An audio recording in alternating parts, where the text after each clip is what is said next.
Kau pernah tahu tak ada seorang anak Malaysia yang pernah pecahkan rekod dunia untuk drive kereta AE86 sepanjang 32,000 km daripada Malaysia sampailah ke Germany. Siapakah dia? Hari ni kita akan borak tentang Abang Hadri kita yang pernah bawa 86 dia sampai ke Germany. Jom.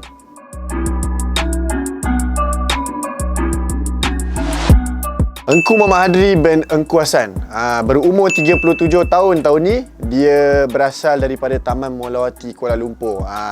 Abang Hadri ni memang sebenarnya daripada kecil lagi dia minat dengan kereta. Kenapa? Meh sini aku cerita. Daripada umur 9 tahun lagi sebenarnya Abang Hadri ni dia dah start bawa kereta. So daripada umur 9 tahun ni dia start geli-geli dengan kereta bapak dia kan. Dia start panaskan enjin, dia start tolong move ke depan ke belakang, dan lama-lama dia start curi-curi bawa kereta bapak dia ni. Bayangkan pada umur 9 tahun saja. Korang umur 9 tahun buat apa? Silap-silap tengok Disney Channel lagi. Lama kelamaan bila Abang Hadri ni dia dah start bawa kereta pada umur dia 9 tahun, dia punya senior-senior dekat Taman Molawati tu start nampak. Dia punya orang-orang kat Taman Molawati ni start macam tanyalah asal ada orang yang bawa kereta tapi tak nampak kepala, sebab umur dia 9 tahun, masih pendek lagi. So lama kelamaan bapak dia dapat info tu daripada orang-orang kat situ. So dia pun kena marah, kena beduk dengan bapak dia. Tetapi Abang Hadri ni dia gagah. Walaupun dah kena marah, kena beduk, pada umur dia 10, 11, 12 tahun, 13 tahun dia continue untuk bawa juga kereta tu curi-curi. Dia ajak kawan-kawan dia kan, bawa pergi jalan sana sini dan sebagainya. Pada umur dia 14 tahun. Waktu umur dia 14 tahun untuk dia bawa kereta ni dah macam biasa lah. Kau bayangkan daripada umur 9 tahun sampai 14 tahun dia dah bawa kereta. Of course untuk dia dah rasa a bit bored. Bosan. Dia nak try benda baru yang related to otomotif ni. So apa yang dia buat, dia try untuk masuk ke dalam dunia untuk cat kereta ni. Tetapi dia tak minat. So dia pun pergi ke satu bengkel yang legend dekat Taman Melawati Kuala Lumpur ini, iaitu Jasmi Auto. Dia pergi ke bengkel Jasmi Auto tu dan dia start untuk offer diri dia untuk tolong dan belajar macam mana nak buat kereta, apa yang dia boleh tolong dan sebagainya. So daripada situlah dia punya minat untuk main kereta ni, untuk modify kereta ni berkembang dan grow. So waktu umur dia 15-16 tahun macam tu, dia pun habis je sekolah, dia akan balik, dia akan pergi ke bengkel dia untuk buat kerja. Ramai yang waktu umur-umur dia balik sekolah main basikal kan, balik sekolah lepak, tapi dia tak. Lama kelamaan bila Abang Hadri ni dia dah kerja part time, dia dah kumpul duit dia sendiri, dia pun beli kereta first car dia, iaitu Mini Cooper Classic yang macam Mr. Bean pakai tu kan. Mini yang sama. So waktu umur dia 17 tahun, lepas dia dah ada Mini Cooper dia, ada senior-senior dia daripada Loco Racing, kalau kenal lah, salah satu racing team yang otai dekat dalam Malaysia ni. Diorang pun dah start racing waktu umur Abang Hadri ni 17 tahun. Abang Hadri ni inisiatif dia sendiri untuk menjadi kru kepada race team senior-senior dia ni, untuk ambil experience, untuk belajar dan sebagainya. So lepas dia dah banyak kerja kan, dia ada part time dekat bengkel, dia ada part time jadi kru dekat race team. So, dia kumpul duit dan pada umur dia 17 tahun, ini magnificent lah untuk aku. Pada umur dia 17 tahun, dia dapat beli sebiji kereta Satria yang lama tetapi enjin JSR turbo. Umur 17 tahun yang kau nak kena ambil SPM, kau bawa kereta turbo pergi ke Dewan Peperiksaan. Selepas dia dah habis belajar dekat sekolah menengah, Abang Hadri ni melanjutkan pelajaran dia ke KLIUC, iaitu College Otomotif, untuk melanjutkan pelajaran dia dalam bidang otomotif juga. Selepas graduation, dia pun sambunglah kerja dia macam biasa, kerja dekat bengkel, jadi kru untuk race dan sebagainya.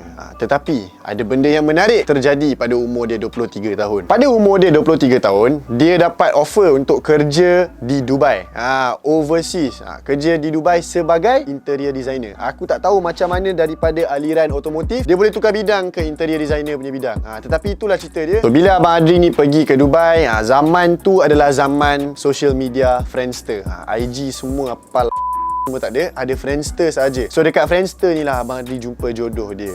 Abang Hadri start like, start comment, start DM kan, start berborak. And untuk pengetahuan korang, Abang Hadri punya jodoh ni adalah orang yang berasal daripada Germany. So di sinilah bermulanya cerita Abang Hadri ni bawa 86 dia pergi ke Germany. So lama kelamaan bila Abang Hadri ni dah start borak dengan girlfriend dia kan, bila dah start, time tu tak jadi girlfriend lagi, still in the talking phase. Time tu still berborak. So dia pun ajak kawan Abang Hadri ni, nama dia Syamila. Syamila ni merupakan manager kepada Abang Hadri dan juga co-pilot kepada AE86 yang pergi ke Germany tu. Nanti kita cerita bab tu. Tapi untuk time tu dia bawa Syamila, dia ajak, dia kata, "Hey Syamila, jom kita pergi ke Germany sebab aku nak jumpa perempuan ni seorang, aku nak officializekan jadi girlfriend aku." So Syamila pun cakap, "On, boleh, nanti kita akan pergi." So diorang pun pergi untuk berjumpa. Dan untuk pengetahuan korang, time tu Abang Hadri ni jadikan perempuan ni sebagai girlfriend dia officially, dan juga mereka mereka melalui 10 tahun long distance relationship. Korang bayangkan 10 tahun LDR. So berbalik kepada bila Abang Adri ni dah habis kerja dekat Dubai, dia balik ke Malaysia, dia pun buka lah workshop dia sendiri. Tetapi rezeki tak mengizinkan, ujian demi ujian, bengkel dia dirobohkan dan juga ditutup berkenaan sebab politik-politik dalam bisnes ni lah.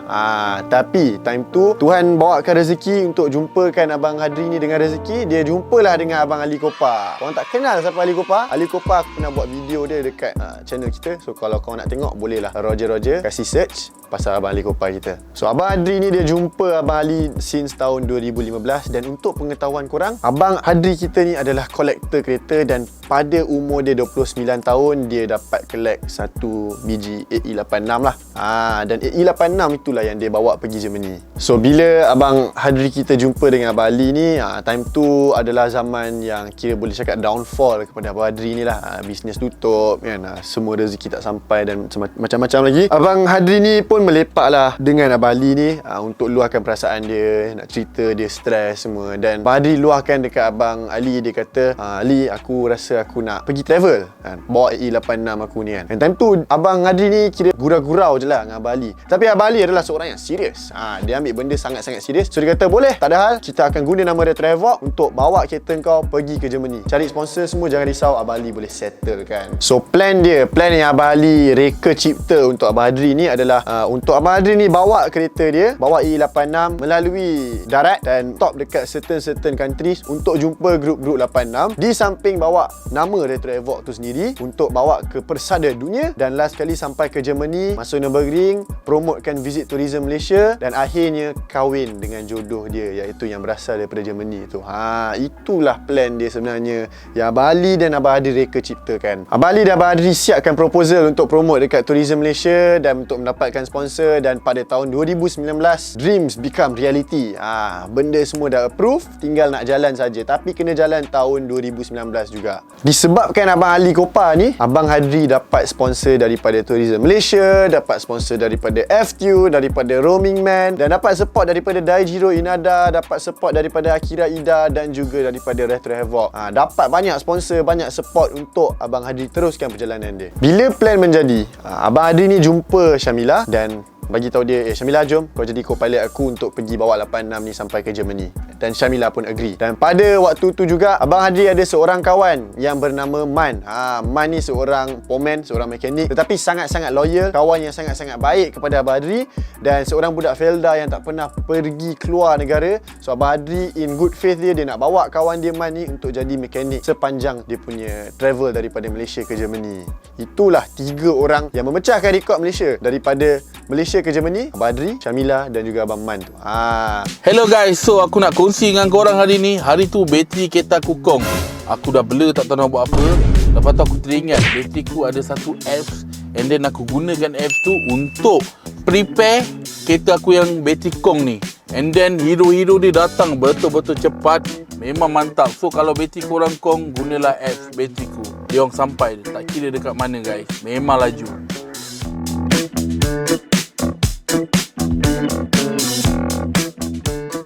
Tanggal 19 hari bulan 8 2019. A big day untuk Abang Adri. Time ni lah dia start perjalanan dia daripada Malaysia, daripada Kuala Lumpur untuk gerak ke Germany. Perjalanan untuk ke Germany ni bermula daripada Kuala Lumpur ke Bangkok, ke Laos, Thailand, Mongolia, China dan sebagainya. Dan 25-26 negara yang lain sebelum Abang Adri sampai ke Germany. So untuk setiap negara yang Abang Adri stop, adalah satu pit stop yang dia akan berhenti untuk jumpa dengan grup-grup 86 yang dah menunggu dia. Sepanjang perjalanan Abang Adri ni adalah kenangan yang manis, kenangan yang pahit dan sebagainya apabila Abang Adri ni kena pergi ke Germany ni kan. So antara kenangan yang pahit yang Abang Adri lalui adalah dekat Mongolia. Sepanjang 232 km jalan yang sangat-sangat brutal. Kalah jalan Ampang, kalah jalan-jalan yang korang tengok kat Malaysia ni, kalah. Memang lagi jauh, lagi brutal kat situ. 232 km korang bayangkan. Tapi Alhamdulillah tak ada apa-apa kemalangan ataupun kecelakaan yang jadi waktu tu. Tapi korang bayangkan lah, Abang Adri ni dia boleh bawa setakat 20 km per jam sehingga 40 km per jam sahaja. Salah satu kenangan yang lagi pahit adalah apabila Abang Adri ni dia sampai kat Russia dan dia nak pergi check in dekat hotel. Tetapi bila dia nak check in tu, visa dia dah expired. Bila visa dah expired, korang tak boleh buat apa-apa lah. Korang kena belah daripada negara tu time tu juga. So apa yang Abang Adri buat? Abang Adri dia call ambassador dekat Russia, dia call konsulat dekat Russia untuk minta tolong, tetapi diorang memang tak boleh nak buat apa-apa sebab visa dah mati. So apa yang diorang boleh guide Abang Adri untuk buat is untuk diorang pergi ke Kazakhstan, iaitu yang paling dekat lah time tu, negara asing yang paling dekat, untuk renew dia punya visa dekat sana. Korang bayangkan Abang Adri ni kena drive 600 km ke destinasi di Russia tu dan terpaksa drive lagi 700 km untuk sampai ke Kazakhstan untuk renew dia punya visa. 600-700 main 3 angka punya kilometer. Kita kalau dah 2 angka kilometer, kita dah jadi gelabahan. Ni tak, ini 3 angka. Abang Adri sampai ke border dalam pukul 4 pagi macam tu, tetapi the last 3 kilometers ada traffic jam yang sangat teruk untuk sampai kat border, dan masa yang diambil untuk Abang Adri sampai dekat border tu, yang the last 3 kilometers tu, daripada 4 pagi 2 petang baru dia sampai dekat border. Sebab apa? Sebab time tu nak sampai border tu ramai yang beratur nak masuk dalam Kazakhstan. So korang bayangkan kesabaran yang Abang Adri ni ada, Syamila, Abang Man ni semua, ketaatan yang diorang ada terhadap diri masing-masing. Sepahit-pahit kenangan, ada juga manis-manis dia. Itu pantunnya aku baru buat. So kenangan yang manis yang Abang Adri ni ada adalah bila dia sampai dekat Hungary. So bila dia sampai kat Hungary, dia ada pit stop dan budak-budak 86 dah tunggu dia. And Abang Adri ni bagi tahu dekat Hungary ni lah orang sambut dia dengan sangat-sangat meriah. Dia orang buat parti, tak adalah parti, dia orang bagi makan-makan, and then dia orang repair kereta dia apa yang patut untuk bagi kereta dia in mint condition balik untuk drive ke Germany dan sebagainya. Orang-orang luar ni memang suka tengok respect terhadap Abang Adri, Syamila dan juga Abang Man. Memang respect sangat-sangat. Selain daripada dekat Hungary, ada juga kenangan manis. Dia manis-manis pahit kan. Abang Adri ni sebelum dia nak masuk ke dalam Europe, dia jumpa seorang peminat 86 ni lah, yang nampak kereta Abang Adri ni dan approach Abang Adri untuk borak dan semua. And dia minta Abang Adri buka lampu sebab nak ambil gambar. So bila Abang Adri ni buka lampu, dia tengok lampu Abang Adri dah crack. Sebelah dah crack. So bila kau nak masuk Europe, kereta korang tak up kepada spesifikasi dia, korang tak boleh nak masuk. So time tu Abang Adri dah pisang, macam mana kan. Tetapi disebabkan miracle, disebabkan rezeki, rezeki ni tak pernah salah alamat. Disebabkan rezeki, peminat Abang Adri tu, peminat kereta AE86 tu, dia ada lampu spare dekat rumah. So dia ajak Abang Adri datang rumah, dia bagi lampu tu for free untuk tukar, dan Abang Adri meneruskan perjalanan dia untuk sampai ke Germany. Rezeki tak rezeki bro. Banyak lagi kenangan manis dengan kenangan pahit yang aku boleh cerita dekat korang, tetapi terlalu banyak sampaikan boleh buat satu movie. So kita tak berkesempatan untuk video ni. Bila Abang Adri ni drive daripada KL sampai ke Germany, dia ada berhenti ke track-track. Setiap tempat yang dia berhenti tu ada track-track yang dia boleh masuk dan race. Antaranya adalah track-track macam Sepang, Red Ring Siberian, Kuzbas Ring, Karzan Ring, Hangororing, Nürburgring, ADM Raceway Moscow, Nordschleife dan juga Le Mans 24 Hour. Yes. So itulah antara track-track yang dia dah masuk dan bawa 86 dia. Bila Abang Adri ni sampai ke Germany, ada fans-fans yang tahu tentang perkembangan AE86 Abang Adri ni drive daripada KL ke Germany. Bila dah sampai, diorang sanggup fly daripada Spain dan Portugal. Salah satu contoh adalah Jorge and Luis. So dua orang ni adalah fans yang Abang Adri boleh cakap berkobar-kobar lah minat dia dengan kereta Abang Adri ni kan. Dengan semangat yang Abang Adri ada ni, diorang suka sangat. And Jorge dan Luis ni fly daripada Portugal dan Spain untuk jumpa Abang Adri, dan juga Abang Ali Kopa kita fly daripada Malaysia untuk jumpa Abang Adri dekat Germany. Dia punya ceritanya, bila Abang Adri ni sampai dekat Germany, dia akan drive masuk dalam Nürburgring untuk go a few rounds lah. Dia panggil Green Hell. Kalau korang nak search, boleh search kat Google. Dan lepas dia dah pergi, dah race, dia dah bawa kereta dia dekat dalam Nürburgring, dia pun keluar dan jumpa konsulat dan juga ambassador yang menunggu ketibaan Abang Adri ni dekat Germany, dan untuk memberi tanda terima kasih ataupun bangga. You know, kau buat something yang proud kan. Of course orang nak bagi macam-macam kat kau. So itulah apa yang Abang Adri lalui. Apabila Abang Adri ni dah siap dia punya responsibility, dia punya tanggungjawab terhadap tourism, iaitu jumpa dengan konsulat dan ambassador dekat setiap negara dan juga di Germany, dan juga jumpa grup-grup 86 ni, time ni lah dia pergi balik ke rumah girlfriend dia untuk merisik tunang kahwin terus kat situ. So that's the end of the story of Abang Adri ni dekat Germany ni. Dia daripada KL sampai Germany, pergi go through a few stuff and then dia last kali dia kahwin lah. Aku macam nak menangis lah bila aku dengar cerita ni, macam aku tengok movie The Notebook, sedih. Tapi great ending lah, great ending. Aku suka gila. Anyways, selepas selesai perkahwinan Abang Adri dan juga jodoh dia, Abang Adri ni dia dapat call daripada CEO of Toyota dekat Germany, dan juga CEO of Toyota Collection punya museum, and dia orang offer dekat Abang Adri untuk park kereta Abang Adri ni dekat dalam museum diorang. Dia macam, hello Adri, yes, park your car in the museum, so anytime you want to take, you can take back. Anytime Abang Adri ni nak ambil kereta dia boleh ambil balik. Di sinilah korang boleh tengok dengan passion and love terhadap sesuatu benda, korang boleh harumkan nama negara korang. Macam kereta Abang Adri ni tak pernah buat orang. Tak pernah Toyota EE86, kereta daripada tahun 1980-90-an tu kan.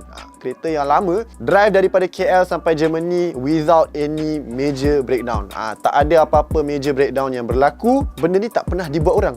Aku bangga lah bila aku dengar cerita ni face to face. Aku dengan Abang Adri kan, dia cerita kat aku depan-depan, dia joki boleh, Pomen boleh, drive jauh-jauh boleh. Itulah cerita dia tentang Abang Adri kita ni. Itu saja untuk episod kali ni. So jangan lupa untuk like, subscribe dan share. Siapa-siapa yang korang rasa kita orang boleh buat cerita, buat storytelling, bolehlah komen dekat bawah. See you in the next episode Apa-Apa Roger.